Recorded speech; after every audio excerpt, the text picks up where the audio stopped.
termination for convenience isn't free. I mean, when the government chooses to terminate for convenience, they are going in eyes wide open, knowing that it's going to cost something.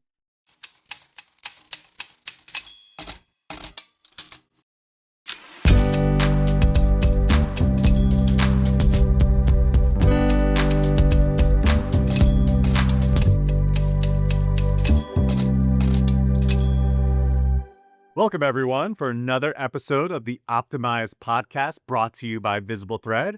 I'm your host, Jeff Shapiro. Good to be with you today. I've got a really good guest for you all. I've been talking and working with this person for a number of years. We've taught several sessions together out in beautiful San Diego and on the web. And so here we are again, getting together again. Marsha Lindquist, welcome to our podcast. Hey, Jeff, thank you so much for having me as another guest.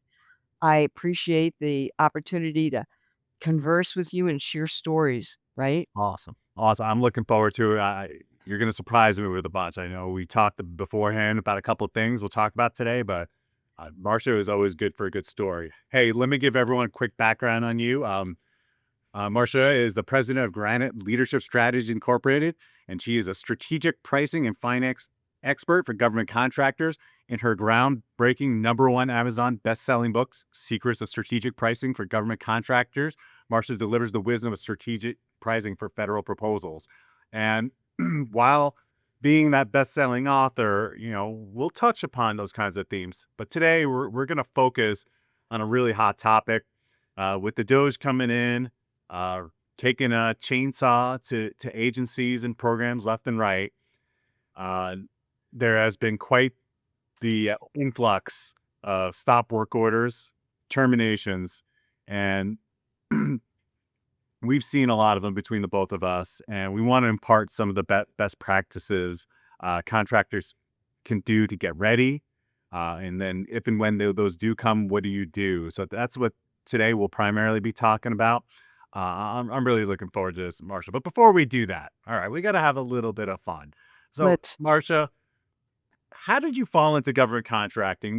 No one studies government contracting in university. Very rarely. I mean, that's a sort of a new thing. So, can you tell us your story on how you got into this, and especially like how did you get to strategic pricing? That's a unique niche that you fill. Yeah, I appreciate the question. Um, people don't usually ask me how I fell into this. You're right, we didn't study it in university. That's correct. I studied marketing and accounting in university, right? So I guess there's some, and then finance in my master's degree. So there's some groundwork, Jeff. But um, when I started to work for McDonnell Douglas, was really when I got started in government contracting. Now, I won't completely date myself, but let's just say it was a number of decades ago. And I started out, and I was fortunate. I worked for, a division of McDonnell Douglas that was a little bit different than, you would normally see. And so I got to work in pricing first, right? And then my boss said, "Wow, you've got a great background. I need someone who's an accounting manager." So I got to work in accounting. And then we were lacking a contracts manager. So I got to work as a contracts manager. And then I went back to working in pricing, and then I worked overhead. I worked every aspect of the, if you will, the finance part of government contracting. So I kind of got my feet wet in several different areas, Jeff, and I liked them all, but I love pricing. It's my first love, and it will probably always be my first love, Jeff. Yeah, so you've stuck with it all this time. So now here Yes. you are advising folks day to day. Like, what's the motivation? You know, every company is different, Marsha. Not everyone has the same, you know, structure. Not you're as far as I Right. know, you're industry agnostic. I mean, we're all government Yes. contractors based on, an industry which is based on your client instead of actually what you do for a living. Uh, but you seem to work a little bit and touch different areas.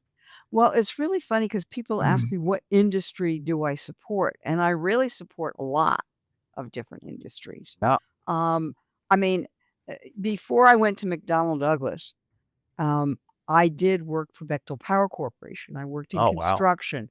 I worked in home building. I worked in oil and gas. So my early career was in that. And very honestly, for example, I mean, one of my clients right now is a construction environmental services company.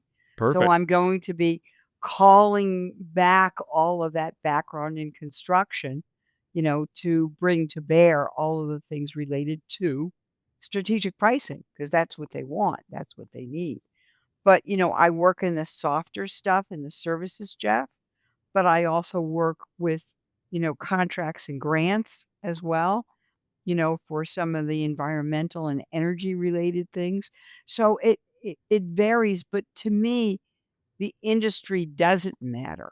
You're right, because what we do uh, for for our clients vis-a-vis pricing, vis-a-vis the cost accounting, vis-a-vis contracts, terminations, all of that to some degree doesn't matter. I mean, it does because the clauses and things are all different, but I've had enough background in various industries that frankly for me, it doesn't matter what industry you're in. Pretty much I can handle them all, so to speak. I love it. It's very impressive.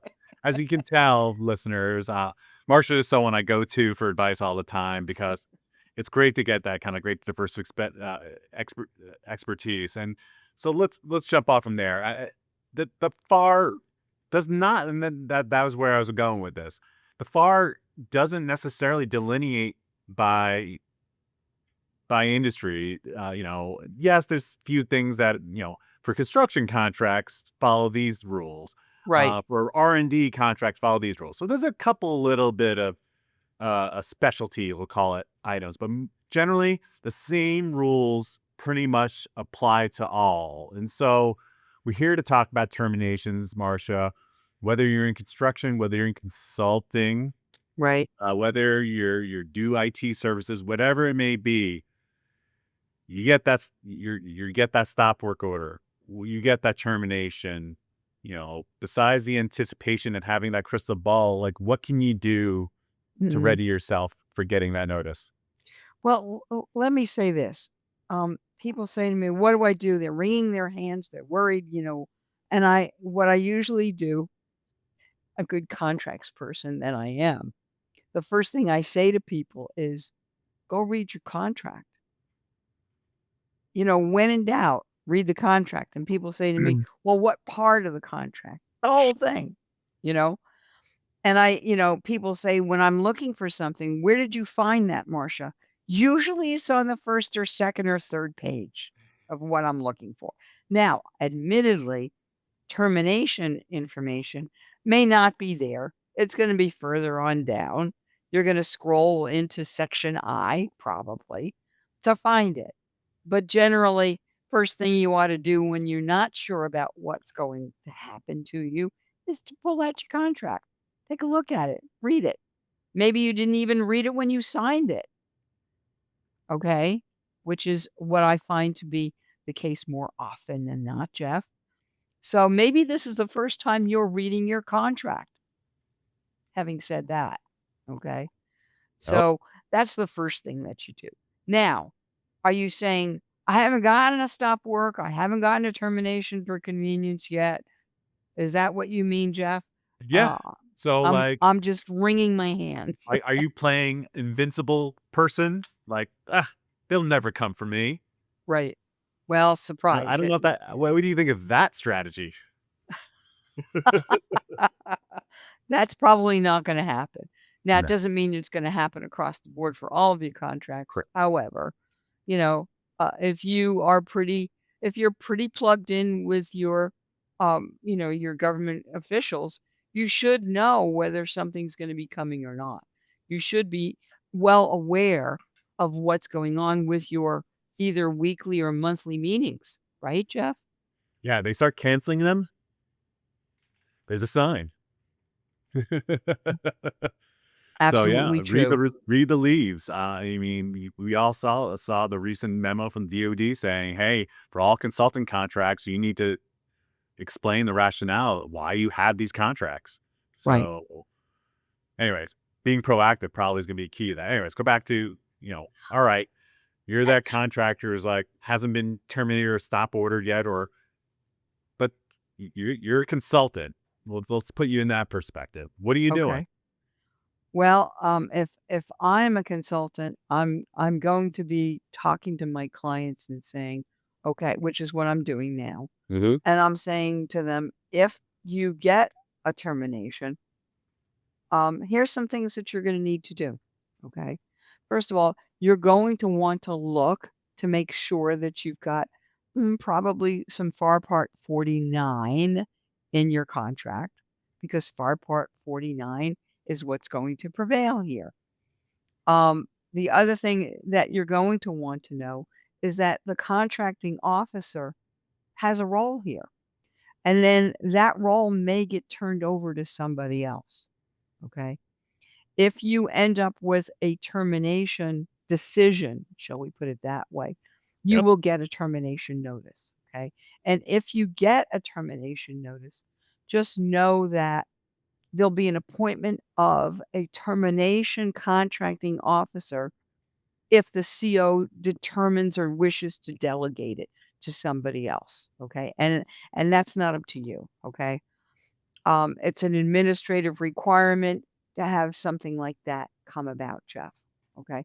So keep in mind that if that happens, it may not be the same person that you know and love. Okay.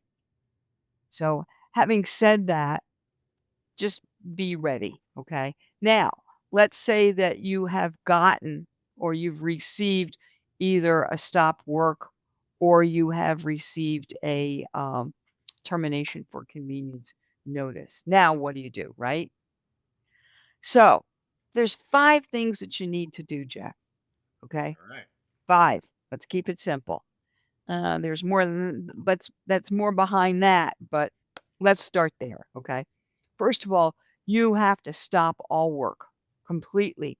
Or if it's a partial termination for convenience, you would terminate the partial work that they've said that they are terminating. They may continue some other work. They may continue stop the whole thing. We don't know. You need to stop work and terminate. Here's the most important part: any applicable subcontracts that you may have. Okay. So if you have no subcontracts, you're good to go, right? But if you do, you've got to give the same notice to your subcontractors that you received as well, quickly, like the day you get it. Okay. Yes, please. Yeah, that should be your next phone call. That your next Well, phone after call after your you program manager, you probably want to start talking to your subs. now you do need to protect and preserve government property if you have any of that. So that's kind of right behind the subcontract piece of this, okay? You also need to settle any outstanding liabilities and terminations with your subcontractors. So if you have any uh, anything that you owe those subcontractors, you need to get into discussions about what it is and determine what do you owe them, okay? And then here's the part that's really important. You need to set up an accounting procedure to identify and collect the termination costs. Make sure that you do that. Okay. Now, I'm going to have to give a bad story here, Jeff. No boy. It's a flag. Okay. Yep. And that is that when you get a termination for convenience notice, please, please, please do not just walk away. Okay. It's not the time to just you know, uh, go crazy, get rid of people and throw your hands in the air and say, okay, that's it. We're shutting our doors kind of a thing. You can't do that because the government owes you. Let me Keep just going. say Yeah. that Yeah. again. Yeah. Let's hear that again. That's The government owes you. Okay. It's not so simple as we're turning off the faucet. Yes, you're turning off the faucet, government. I get that. But as a contractor, you have an obligation. I'm going to call it that. I know most people wouldn't use that word. I'm going to use the word obligation. last I checked that contracts are signed by both parties, right? Correct, Jeff. Go, keep going. So I'm going to use the word obligation. You have an obligation to fulfill your contract and finish out what needs to be done, even if it's terminated for convenience. Now, terminated for convenience means that you were not terminated for default. Okay. Let's keep that in mind. Okay. That's different. This does not mean you did anything wrong. Okay. It means that the government is really doing this truly for convenience. Okay. So you're going to set up the accounting procedures and identify and collect your termination costs. We want you to do that. Why? Because the government doesn't get off scot-free. You have any bad stories about this part, Jeff, too? I bet. No. Wait a second. You're not allowed to question the host. Who wrote that in I the rule? No, can. no, no, no, no, no. No, I agree. Uh,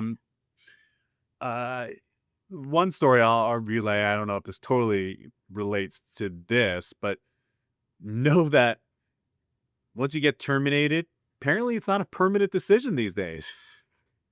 I have now heard multiple stories, and one directly to a client where they hired us to help them with their termination settlement proposal. They had already riffed the people that were working on the contract. It's a small business. They didn't have an opportunity to pick those people up and try to assign them to another project, which, to your best efforts is what you're theoretically supposed to do as a contractor. But if you're a small business, you're like, I'm not going to hang on to this person on the bench. I can't afford that.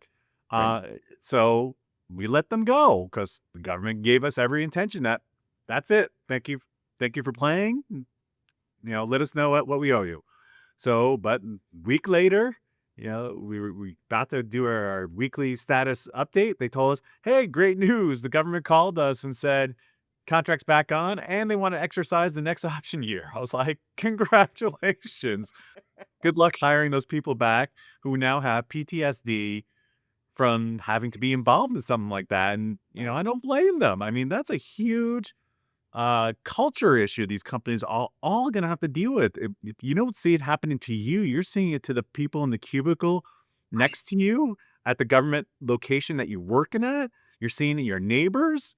This is a real issue that people are going to be really worried about being a federal contractor.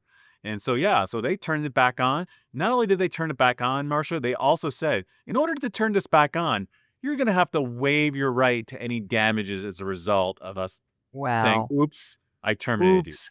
Oh my God. Well, Yikes. I felt terrible. I'm like, that's a business. Now you have a business decision. Right. And most businesses are going to say, fine, I'll take the additional work long term. But yeah, I just now I'm going to have to spend more money on recruiting because out of the 10 people I just laid off, I'm going to have to find one or two more that, are looking for a job and who knows what, and I have to retrain them. And And they now hadn't planned performance on it. risk is a thing.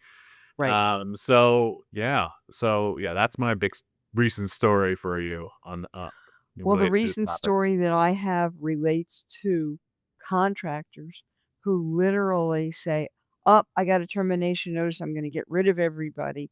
And they literally walk away. They literally do not do anything.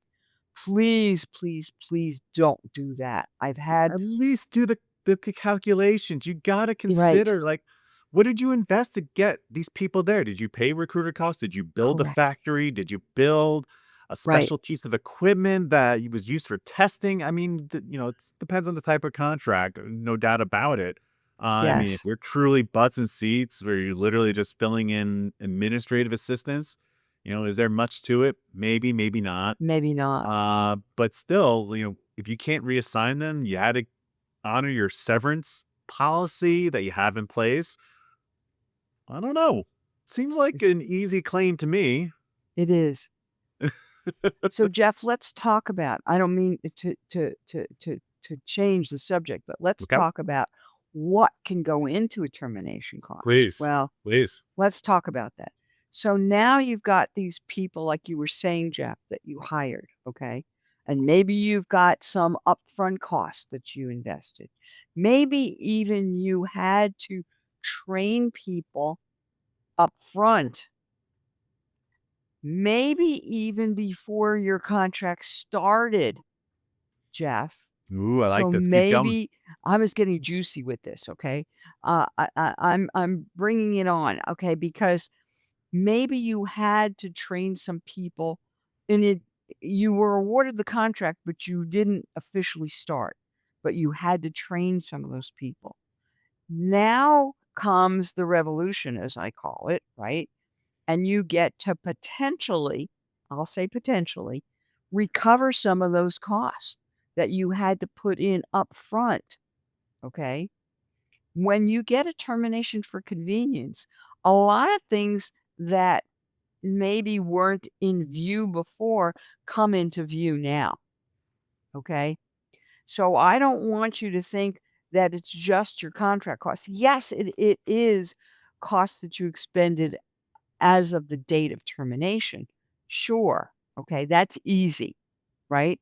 But it's more than that, Jeff. It's, the accounting costs, specifically related to your settlement proposal, the legal costs, the clerical costs, any other costs reasonably, I'm gonna say use these words, reasonably necessary for preparing the termination settlement proposal and the supporting data. Now, because you have to support the data. You can't just go, well, I think it's about this much or that much. It can't be a thumb in the air or a finger in the air, right? It has to be based on fact of real expenditures. Okay. Um, if you have to terminate and settle your subcontract, suppose you have some legal costs involved with settling up with your subcontractors, that's included in the cost of this termination settlement. Okay, if you've got uh, a storage, transportation, Jeff, right? Oh, yeah. Okay. That's a good one. Cost for that you've incurred for preserving or protecting security, storage, disposition of inventory, for example, right? All of those kinds of things are part and parcel of this termination claim. It's not so simple, right? I mean, people, this is not just, okay, what, all right, it's an extra couple of bucks, right? So some costs that you may have had as an overhead type cost or G&A Mm-hmm. type cost Mm-hmm. now become potentially a direct cost as part of this settlement proposal, okay? If you have to settle up inventory, like, you may have production, right? You may have materials, tools, parts, components, I don't know, okay? You may have some engineering costs, you may have some startup costs, right? Back to what I was saying, that Mm-hmm. you now get to recover, okay? Um, I don't know, I'm trying to think of some other costs, Jeff. Um, No, They need to be proper charges that are related to, if you will, tidying up this termination for convenience. So anything that you incur, Jeff, that you may not have had, shall I say, as a direct cost of this contract, now becomes a cost reimbursable item, basically. absolutely. Okay. Yeah, I use a very basic principle when I talk to my clients. If not for this contract, I would not have incurred the following costs. If not for Hmm. this contract, I would not have bought 10 laptops that are this high level of encryption that, Right. only people on this contract and some other contracts or, whatever it may be that would cause a material distortion of costs or, yeah, or I specifically built this factory to Right. develop this widget and, I had special conditions. I bought this special tool like you just referred to. Hmm. Well, now I don't have another contract to move it to, and quite honestly, will the government take possession of it and transfer it to another company? They might. And that's part of this process, right? But Right. you didn't fully cost it during the period of performance, during the entire of the contract. Yeah, you better go make sure you're not out of pocket for any of that. Because if not for this contract, you wouldn't have built that equipment. You wouldn't have brought in that special tool, that testing equipment, whatever it may be. Right. Right. So Marsha, so you referenced it, turning things into cost plus. I mean, we all have different types of contracts out there. Some are Right. commercial, Right. some are fixed price, and some are even cost plus. Can you talk about the differences, how those settlement claims would look based on those I types of can. contracts? Well, termination for convenience. Let me just say this. Yes, go. In a commercial world, there probably is a termination clause. It may not be called termination for convenience, or it may be called that. Okay. Yeah, a Um, constructive change or right, something. Is that what you're getting at? Okay, keep right, going. Sorry. right. But in government contracting parlance, termination for convenience is a term, it's a clause. It's actually in the federal acquisition regulations. It's referenced in FAR Part 49 extensively. Okay. And then, two, we see the various clauses in FAR Part 52. In particular, there's a whole bunch of them. I'm trying to remember all of them, but in why am I is escaping me right now, but it is escaping me. That's okay. Um, but keep in mind that there are different types depending upon the type of contract you have, Correct. okay? So a fixed price contract, Jeff, you're gonna have clauses that say termination for convenience fixed price. There may be some termination for convenience fixed price short form, and those are gonna be usually under $100,000. Yep. But you're gonna look again, back to what I said at the top of our discussion, Yeah. read your contract, okay? So my point is that you gotta know which clause you have. When you go read your contract, pull out the FAR again for the first time, as I like to say, and read what the FAR says about that termination clause you have in your contract, okay? Because it's gonna prevail, okay? Now, what happens in a fixed price situation? In a fixed price situation, Jeff, you're going to get reimbursed for the costs you, for the fixed price that you had as of the date of a termination. However, all of these costs that we just talked about become cost reimbursable. So you kinda have a hybrid on your hands to a Correct. large degree. I don't Correct. know how else to put it. I mean, I don't wanna say that your fixed price contract becomes cost reimbursable because that's not true, but parts of it do become cost reimbursable, if that helps. Does that make sense, Sure. Jeff? No, absolutely. No, that's right. Yeah. You're on contract to deliver 50 widgets. You've already delivered 40. You Right, probably already billed for the fixed price of delivering 40 of the 50. But now you've been in process of making the other 10. You got to find a way to account for that work in process and right. get adequately, for the lack of a better word, reimbursed for what you put, the efforts that you put into that. And then, oh, by the way, what do you do with that work in process? Is that something that you can pick up and be like, well, here's a half an engine, enjoy. You got to work that out. So the fixed price, I like to say becomes a hybrid, Yeah, okay? yeah, I agree. It's a great way of saying it, that the fixed price part of it doesn't go away, but now you add a layer on top of it. You've got some cost reimbursable parts of it. Okay. Now, cost plus contracts stays cost plus. Okay. It just stays cost plus. So, um, but the settlement is the total cost incurred as the date of termination. Okay. Plus, you add to that the cost of settlement with your subcontractor. Plus, you add the cost of settlement. We just talked about all of those things that maybe heretofore are an indirect cost become a direct cost. Okay. Um, there's an allowance for profit. Okay. Now, you're not going to get well, or you're not going to get weller, better, on the government here. Okay. This is not the Wild West. Okay. You recover your profit on what you incurred. You're not recovering profit on the settlement costs, Yeah, if you they're will, not getting a Jeff. profit on hiring you, Marsha, to help them Correct. prepare the settlement. Right. But they get to recover those costs at least, which is, I think, an important piece of this. Well, at least Okay. they can try, but we'll get to that later. We'll get to that. But so you take out of it the items you delivered and they accepted already. Okay. Um, you take out any kind of credits that you may have, that kind of thing. So so some things come into play. I can't get into everything here, and neither can you, but That's not. you get the idea, okay? Yeah, I Now, mean, you buy a bunch of supplies that haven't they're sitting on the shelf and you can't use it somewhere. Yeah, go return them and right, get your credit.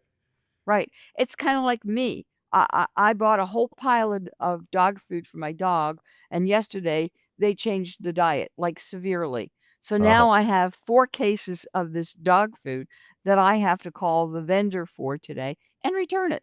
yep, Same thing, yep, okay? No yep, different. Think of it yep. like that, okay? Um, another thing that I want to keep in mind. Yes. Everything that we are talking about as recoverable costs must be in accordance with FAR Part 31, the contract cost principles, okay? So you don't throw that out the window. So that's still an important piece of this, okay? Um, the CO is real, or the termination contracting officer largely is going to um, rely on your proposal, the accounting records. They're going to rely on what you've documented. Okay, now, and we're going to talk about an audit in just a minute, but Getting I there. want to say this. Here's an important piece of this. There are some allowances for estimates in what we're doing, Jeff. Okay, on this settlement proposal. But it's up to the contractor to prove, let me underline the word prove, Please. that the estimates are more than just my speculation. The estimates, so in other words, you could prepare your settlement proposal based on some estimates, but you got to have documentation to support the estimates. Okay. Now, I got to take a backtrack for just a second, Jeff. All out. There is a strategy involved with putting together this settlement proposal. Okay. I'd be remiss if I didn't say that. In my opinion, there is always a strategy involved in anything that you are doing related to doing any pricing. And when you're preparing a settlement proposal, you are preparing a pricing. Okay. So when you sit down after you have gone, oh my God, right? And done the 5 things we talked about at the beginning, then you must sit down and rather than just start accumulating data. I want you to sit down with leadership and come up with a strategy of what are the various things that we have to consider in putting this settlement proposal together, Jeff. Okay. I don't know if that helps Yep. your thinking a little My bit. my general strategy is you got to find a way to be creative in thinking about how your company was affected as a result of this termination. So think all the way back to the beginning and to the current day. You know, whether it's simply getting back the folks that have been TDY to do the research over in Right. Antarctica, like you still get to fly those people back. Like even if it's not the day of termination, like if you can't get, you know, this is an extreme example. Like I don't Right. think there's commercial flights to Antarctica. They're gonna might take them a month to get them back. You darn right. You can, whatever that cost is, you will still be able to recover it, even though it's technically after this now terminated POP. So yeah, thinking forward to back and doing what you can within those cost principles, like you said, you know, to maximize the amount that you're going to propose as your settlement. Because at the end of the day, you still need to certify. And I don't know if Right. you want to talk about that. You probably should, since you're the guest. I mean, Uh, what's it mean to certify your claim? So let's talk about that briefly, and then Right. I Yeah, we want to still say have 4 one. hang on 1 second with the certification piece of it, because I do wanna put the framework on the strategy, okay? Okay, sorry. Go When ahead. you're saying back to front, we do mean that quite literally. So you're turning the clock back, right? You're not only turning it back to when you started the contract, you need to turn it back before you started the contract. Where, like as we talked about before, were there things that you did to put in place getting ready to start the contract, okay? If you incurred some costs before the actual start date, I'm gonna put that in air quotes, okay? You need to consider that. That's part of your strategy, is in including that kind of thing into your settlement proposal, okay? You also, like Jeff, you're saying, you need to fast forward a little bit and say, what are the things that are gonna lag, right? Because there are gonna be things that you have no control over how long some of those things are gonna take to resolve, okay? Like you're saying, if I've got engineers in Antarctica and it's gonna take them a month to get back and, they have to be on an ice cutter or something like that, uh, eh eh, you know, it's going to take a while, and those costs are not your cost to bear the brunt of, they're the government's, okay? Termination for convenience, let me say this, termination for convenience isn't free, okay? I mean, when the government chooses to terminate for convenience, they are going in eyes wide open, knowing that it's going to cost something to shut it down, and it's not just costs incurred of today. Okay, as of this date. So, having said that, let's, wow, we want to talk about certification. I just Yeah, talked we, about, we can go back to that. We put that in the parking lot, but I let's want put to that also there. address. I'm a fixed. I've been only working on fixed price contracts, Marsha, and I don't have a accounting system that differentiates between direct and indirect costs. I don't have a indirect rate structure. Am I out of luck? No, you're So not to out your of luck. point on, I'm sorry, I'm setting that up because you did happen to mention that you may have some imperfect records on that. Yes, you may have some imperfect records.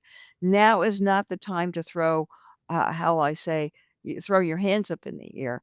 You are going to have to do something to actually accumulate and keep records of all of the costs that you are going to be claiming, because they will come under scrutiny. Okay.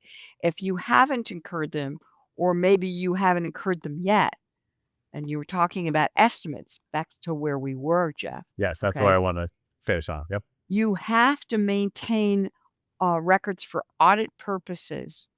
Okay. That we're going to segue into And that. that'll be next. Okay. Uh, that you need to prepare your audit file from the moment you get that termination notification, okay? From the moment you get that and you don't have an accounting system, you've got to create some kind of a trail that will allow you to accumulate. If they're the estimates, then create a file structure that allows you to accumulate the estimates by the type of cost, so that you can produce your documentation that shows where your estimate came from, Jack, okay? Because some of these small contractors, like you say, they've been doing fixed price contracts. They don't have a cost reimbursable accounting system that doesn't absolve you of the obligation to maintain the records, Jeff, Agreed. that say, "Okay, I'm claiming $100,000 of legal costs. Here are all of my basis for those estimates." Okay. Okay. I have receipts. I have estimates from these three legal firms. I have estimates from the accounting firm. You actually have documentation that shows where those estimates came from. Okay. Let me see, what else do I want to talk about? Oh, I do want to touch on costs that continue after termination. Yeah, go ahead. Okay. I Yeah. don't wanna I don't wanna lose that thought, that trail. Um, Costs that can't be discontinued immediately after termination are, let me say this, are generally allowable. Okay. If you have to recall people from distant work locations like Antarctica, right? Or if you have leased facilities or equipment that can't be turned off right now, like they have to be terminated with 30 days notice, for example, Jeff. Okay. Mm-hmm. Yep. You have to do as a contractor, you have, I'm going to use the word obligation again. You have an obligation to make efforts to minimize costs to the degree you can. Okay. So you have to show that you did that. Okay. I gave notice to my subcontractors on this date. I gave notice to my facilities uh, management. And maybe you've got 3 months. I don't know what it is, Yeah. but you have to do that. You have to do your best efforts to minimize those costs and do everything that you can to document that in the audit file. Okay. I think we talked about there are things that may normally be treated as an overhead cost that can be reclassified as a direct cost, provided they are withdrawn from the overhead pool. You can't take 2 bites of the same apple, Jeff. Okay? Nope. You can't claim it as a direct cost on this contract for settlement and put it into the overhead pool. So you can't. Even if it was negotiated, like if that, your contract is Right, 5 years, you've already negotiated FY 22, 23 by some miracle, you'll have to say, hey, listen, this was right. already covered within my overhead. So I'm going to do my best to carve out that portion that was agreed Right. that covered by all these other contracts. But 24 hasn't been audited yet. Now in 25, it's in process. Now I'm going to pull out that rest. So you got to show that analysis.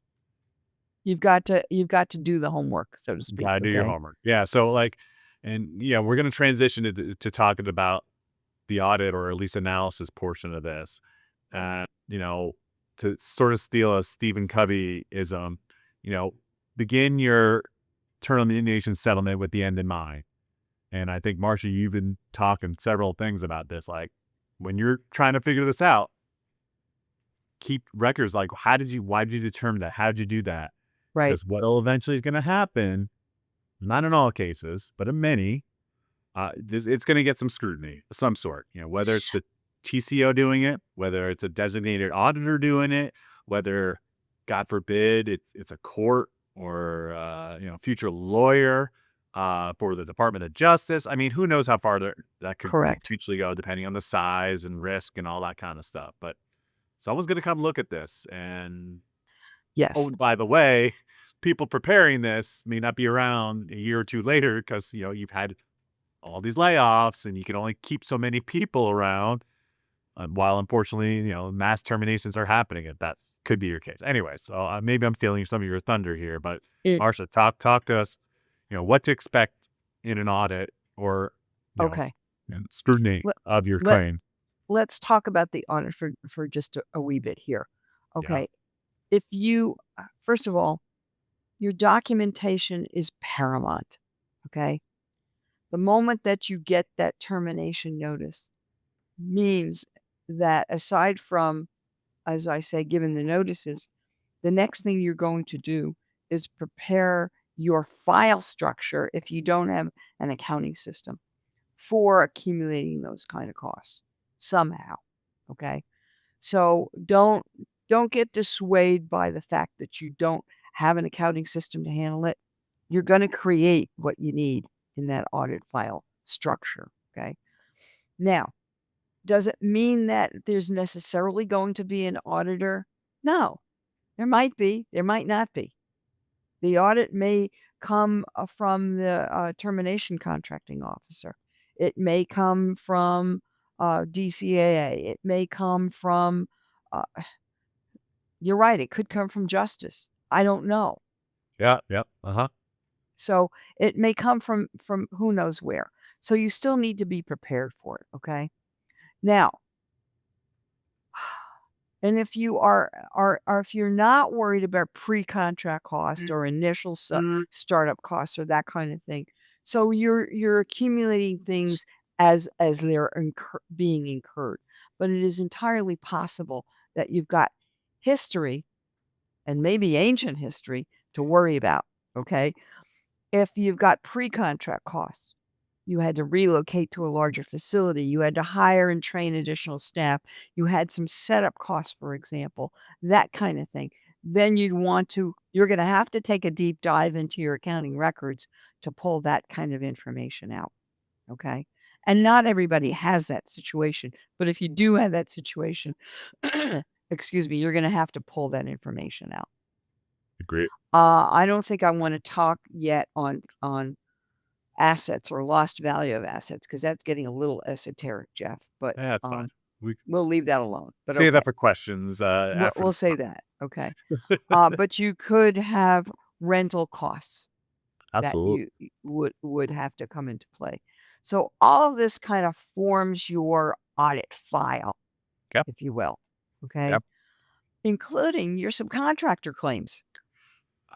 We haven't touched on that yet, and that I know. opens Pandora's box. But do you want to briefly talk about the risks that subcontractors have? I mean, you may want to rewind a bit on that and the importance. I do. On the you're a former contracts manager as well, so like Yes. understanding, building that kind of language into subcontracts. Whether you're on either Oh side, my God. Yeah. getting enough information from the sub saying, listen, typically I have a year to prepare these claims, but that means I'm going to need this much shorter of a year from you, so I Right. could put everything together in one story. There's not going to be I'm going to submit mine, and then you could submit yours to the government. Privity. You want to talk about all that kind of good stuff? Well, let me talk about the subcontractor claim. Okay. Please. You have, and that's a good point. You have a year Typically from the date of the notice to actually file your settlement proposal. Now, having said that, your subcontractor has less time. Okay. They have to prepare their claim the same way you do. Okay. Generally what they have incurred or what they are incurring is also allowable as well. Okay. But again, take a look at FAR Part 31.205 and make sure you're okay with all of 205. You have to arrive at the subcontract claim at an arm's length relationship. Okay. You can't kind of hover together and say, okay, well, I'm going to pad it and that kind of thing. It has to reflect sound exercise of prudent judgment by the prime contractor. You've got to be, not that you are the government, but you're sort of acting like the government when you're settling this claim with your subcontractor. Okay. The government does not have privity of contract with your subcontractor. You, prime contractor, are it. Let me put it that way. Yep. So if they don't want to share data with you, then guess what? It's kind of a too bad. Then it's not in the claim. Okay? They can't I don't want to say you can't request an assist audit because some larger companies Yeah, I you think there's would. some language in certain clause. Again, read your contract. There's a way for TCOs to be able to get access directly to subcontract support because of that proprietary nature of that data. But yeah, I mean, the better information that you can get, this is now talking almost similar to like price and cost analysis when you're buying the subcontracts in the first place. Right. 99.9% of subs are not going to give you their books and records so you can make a determination whether or not the price you're paying them is fair and reasonable. The cost that you're paying them is fair and reasonable. So you kind of got to do your own price analysis. It's a similar kind of deal with these subs when they're saying, yeah, I had to lay these people up. I had to bring, I had to store all these goods and, waiting on the decision for the government and what to do with it. That's not free for me to put it in a storage locker, temperature control, whatever it may be. Yeah. You just got to do maybe you may have to publish it You out got to do the yourself. hard work. You got to do homework. You got to ask questions and, do what you can to try to collect the data yourself, but they'll probably fall short. They're not going to share with you, most likely, indirect rate application or individuals' salary rates or anything like that. But so you have to go back and do your homework. All right. On average, the wrap rate for this industry is 1 point whatever. And, and then that person's salary ends up being this many dollars. Yep. I can do my own salary survey to see if that sounds right. They're not trying to rip me off. Good. Okay. Again, to your point, Marsha, show that homework. Do the And so homework. you've done your own homework. That'll only help the government have more confidence in what you submitted. Let me say this. You bring up a very, very important point, Jeff, and that's the price analysis that you did when you Mm, proposed it in the first place yeah. is the similar kind of activity you're doing here. It's Yeah. not really very different, I agree. right? So what you did then has to prevail now. So pull out that price analysis you did to make sure that your subcontract costs were appropriate, back to, the clause that was imposed on you as the prime. And now you pull it out, you do the same thing all over again. Okay. A couple of little caveats. I want to make sure I get these in here because I don't want to forget them. They're popping in my head. Okay. Love it. Yep. Please share. You can't recover anticipated profits. Mm. Okay. All right. Professional services costs, like legal, as an example, cannot be contingent, if you will, or conditional on recovery of your settlement proposal. Okay. It has to be, this is what it's going to cost. Okay. It can't be, well, if you recover $1 million, the legal cost would be 15% of that. If you get something less than that, I'm just pulling numbers out of the No, air. good. Good. My point is the professional services cost must be something that is bona fide actual cost or going to be an estimate of that. Yes. Keep one thing in mind here. It's the nature of the work that's being performed in the settlement of this, not when it's performed, that determines the allowability. Okay. So it's not when those folks from Antarctica show up, it's the fact that you got to get them back. To cut to the chase on that, Jeff. Correct. Okay. Correct. Let me see what else. The audit. Okay. An audit may be done and it may not be. Let's face it. Okay. There's no Yeah. guarantee. I've heard that the government is laying some people off. So is there going to be enough people to review some of this stuff? There may not be. There may not be, Yeah. actually. So, Yeah. the the contracting officer may use any reasonable method to arrive at, if you will, a negotiated amount. Okay. Again, no profit on settlement expenses, but profit on what you did for the work. Okay. Timing of this. If I were you, I would be aiming to get this in as soon as possible. That doesn't mean that you hurry through it, but you have to be judicious about getting it in, because the sooner you get it in, the sooner it's going to be resolved. Let me face it. Okay. And again, it may not get audited, so you really want to make sure that you do get it in as soon as possible. Okay. The story about the audit. I have a story about an audit. So when I have done a settlement proposal, this goes back a number of years, Jeff. Mhm. What happened was that the auditor, and it was not when we're in the situation that we're in right now, laying people off, but we did have an auditor examine the documents, right? And determined that they were fair and reasonable documentation, right? And then the auditor came up with some other conclusion to the contracting officer completely. Okay. Now, you as a contractor are, that audit report is advisory in nature. It is not gospel. So I don't want you to think that because that auditor said so, it is so. Okay. The termination contracting officer is the person who makes the final determination. Okay. So they may follow the audit report, they may not. Okay.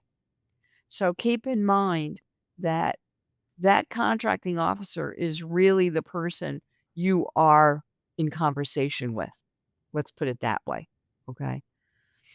Um, that was an amazing situation that we had where we had completely different, you know, results based upon the documentation. And the contractor had documentation on everything. So there's Nice. no guarantee, folks. No, Okay. it's not too dissimilar to any pre-award audit that contractors may run into. It's the audit ends up being as part. I mean, quite frankly, in this Hmm. world of contract auditing, DCA auditing, whatever you want to call it, all of our audit services are essentially advisory services. Right. As oxymoronic as that sounds, uh, we say, this is our interpretation of what we see. We call it as we see it. We meaning auditors, because that's what I do. Half of my day typically. And so, in like a pre-award audit, we help the contracting officer come to a negotiation position. It is not a you need to negotiate to this or else, like you said, Marsha. So it's the same thing for these terminations, and in most cases than not, you know, auditors are not sharing results of the audit with the auditee because that's giving away the government's Right. negotiation position. That's bad negotiating strategy. Position. Right. Yeah. So let's talk about that. What you see in the settlement process and Yep. understanding the gives and takes. So let me say this, the settlement proposal in excess of $100,000, the settlement proposal itself, must be reviewed by an audit agency. Now, I don't know how that's going to play out in our current environment, Jeff. Okay. You and me both. I'm with you. I don't know. I don't know if those proposals, the settlement proposals are going to get stacked up. I have no idea, Jeff. Okay. Yeah. But the audit report, like I said, and Jeff just said as well, the audit report is advisory only. Okay. It may be used by the contracting officer during negotiations or as a basis for unilateral determination. They may not. Um, I can't even tell you how it's going to go, Jeff. It can go either way. Yeah. Okay. Yeah. I agree. But but just be aware that it's not so advisory that the contracting officer has to blow off the audit results. No. Contracting officer, in its final justification documentation, has to acknowledge I requested an audit, and here's what the audit results were. Audit, suggested that I decrement this cost category by 20%, Right. and then you have to say I disagreed with this finding based on the following rationale. After talking with the contractor, blah blah blah blah blah, and that's fine. But they need to take it into consideration and make it look like, at least, that they considered the auditor's findings. So they can't completely blow off the audit and just be Right. like, "As forget the audit, forget that I even asked for it. I'm giving you this dollar amount." That's not going to happen. And and I'll say the converse too. The auditor might say, "Yeah, the contractor was fine submitting its legal and accounting expenses. I didn't take any exception to that." The TCO might take that and say, "Thanks, but I only got $2 million left. You asked for 2.5 million. Well, that 500,000 were all your advisors and all this other stuff. So how about you take $2 million?" So to that point, Marsha, these talent termination settlements, end up being more business decisions instead of a Right. pure, did you follow the letter of the regulation and did you claim, all the dollars that you're entitled to? It's not quite the same as what I would say a typical incurred cost No. audit, so to speak. Jeff, at the end of the day, it does become a business decision. Okay. FAR Part 49 does say it needs to be negotiated fairly and promptly. Now, having said that,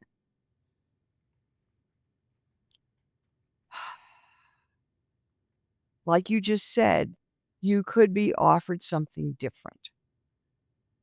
You have to decide as a company whether you take it whether you, yeah, I don't mean fight back, but whether you dispute some of it or whether you move on.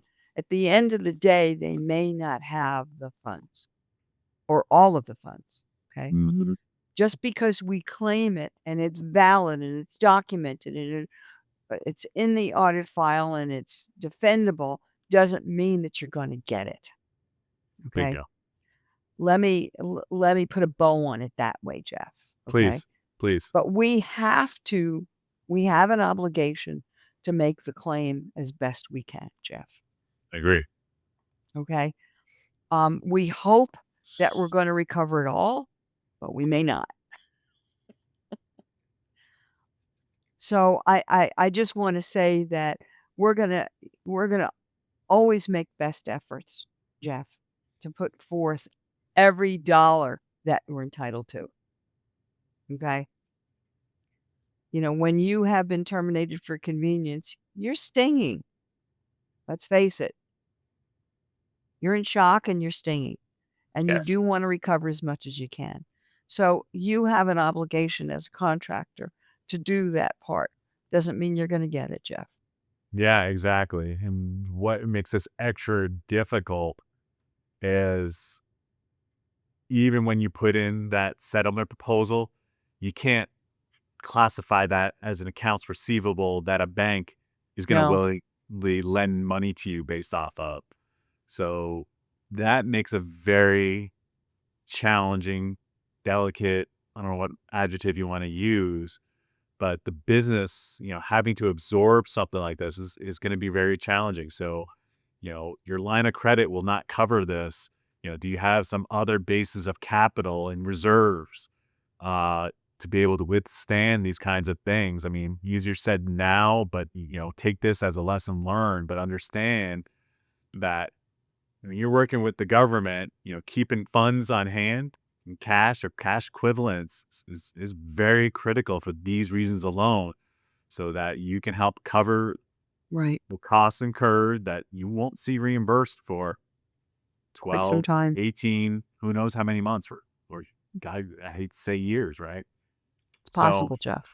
yeah, so I just wanted to throw that out there for consideration, and that's, I think that'll help us circle from the top that, um, walking away instantly from a termination without, you know, discussing it within your stakeholders could be a really fatal mistake. Mhm. Um, for many different reasons, some which we didn't talk about, just, simply keeping the relationship alive for future work. I mean, you start, you go public with, your disgust and angst and just say, forget it. I'll never work for the blank department of blank.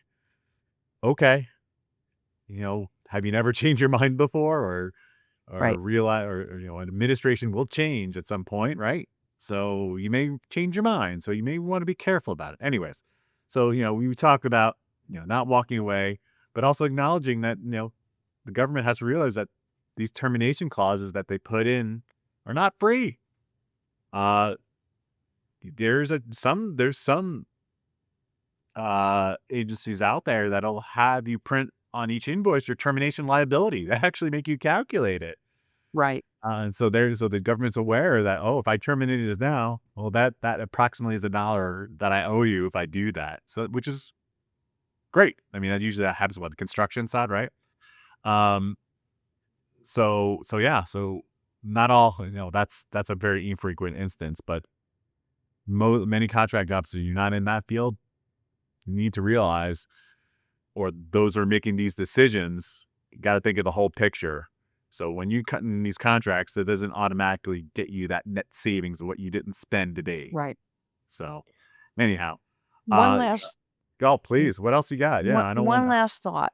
Okay, I know this seems a bit far into the weeds, but you're not going to be able to collect interest on the settlement amount if they great point. take time Great point. to pay it. Okay. It's not going to happen. It's Correct. Oh, unlike other other claims claims. that yeah, unlike Correct. other claims. Okay. Correct. But that being said, you met a performance obligation in your statement of work during the period of performance. Submit that voucher Yes. right away, Separately. yes, Right. separately and right away, and you need to be paid essentially within the prompt pay Right. rules. And if you're not paid, then you better be getting interest when they finally do pay you. Right. I've had that misunderstanding that when folks when you're terminated, that doesn't mean you stop invoicing for work that you actually did do. Oh, heck no. Oh, heck no. So I wanted to throw that out there. See, I got a one last thing as well. Anyhow, But so we talked about the importance of documentation. I mean, that's for us GovCon nerds, how many times do we say that per presentation we give on almost every topic we give, Marsha? And you reiterated here that the importance of documentation, for you to have the increase your, I don't know, let's call it the P-win or of your settlement right. comes down to documentation. I can't tell you the number of terminations I've gone through is like, yeah, I still don't believe what you presented here. Sure, it seems reasonable, but can you show me how you got to this exact number? So having all those general ledger records, having all those invoices, purchase orders, subcontract data, like you have to make sure you know where it Just make is, sure that how you to find keep it. you've got to keep the documentation alive. Absolutely. Yep. Yeah. Expect to be audited. Expect to answer lots of questions about how you got to the numbers. And then once it gets to settlement, you try for every dollar that you have calculated, but just be aware you may not get it all. And sometimes you got to make that business decision, say, take the settlement offer versus fighting on, Right. whether or not you want to, take it to court down the line because of what you deem to be the entitlement. Oh, and Jeff, there are court cases. I have No. lots of those in my, library of, And yeah, court cases that have come up because of this, so yeah, I'm sure we're going to see an increase in those as well. absolutely. Marsha, what else should our listeners be taking I away don't know. from our discussion today? I think the one thing I wanna say is that our our diligence in being compliant as we move forward can't we can't let our guard down. We have to always be compliant with the regulations, okay? So I don't want people to think that, oh, things are gonna get tossed to the wind. That's not the case, Jeff. Okay? That's Yeah, not the and case. in my little story about the whole wait, you waived your right to damages to get this turned back on. I mean, that makes me a little nervous. It does. So yeah, be vigilant. And if something doesn't smell quite right, doesn't, not consistent with the terms of your contract, talk to counsel. Yeah, And then we had yet another decision. Do you fight or move on? Um, Challenging times out there. it is. But Um, it's not all so bleak, okay? Love it. I agree. I agree. And, because you're terminated, don't take it personally too. I want to throw that out Oh, there. goodness, no. When it's terminated for convenience, he's terminated for default. That's another discussion for Different another thing. day. Different thing. Anyway, Marsha, pleasure talking with you as always. I really appreciate you taking out the time to talk with us and our listeners. Yep. Again, I'll give you the free plug. Secrets of Strategic Pricing for Government Contractors. It's an awesome read. Go check it out. Like Thanks, Jeff. the people that are in the government may change, how the mission is achieved may change, but ultimately, government contractors, you're going to have to price. You're going to have to be competitive, probably more than ever right now. Right. I think that's going to be a great resource for you.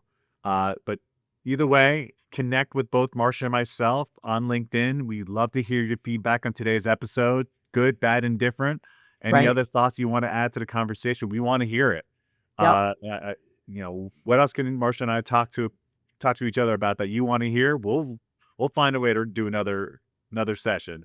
So Marsha, thank you so much. This was so And much Jeff, fun. thank you so much. There's so much to cover in this stuff. We can't even cover it in the time we have, Jeff. Yeah, it's complex. It is. And it's okay to ask for help in Yep. this. Yep. Try not to do it alone without the experience. Oh God, no. Mhm. Well, thank you everyone for listening. We will see you next time.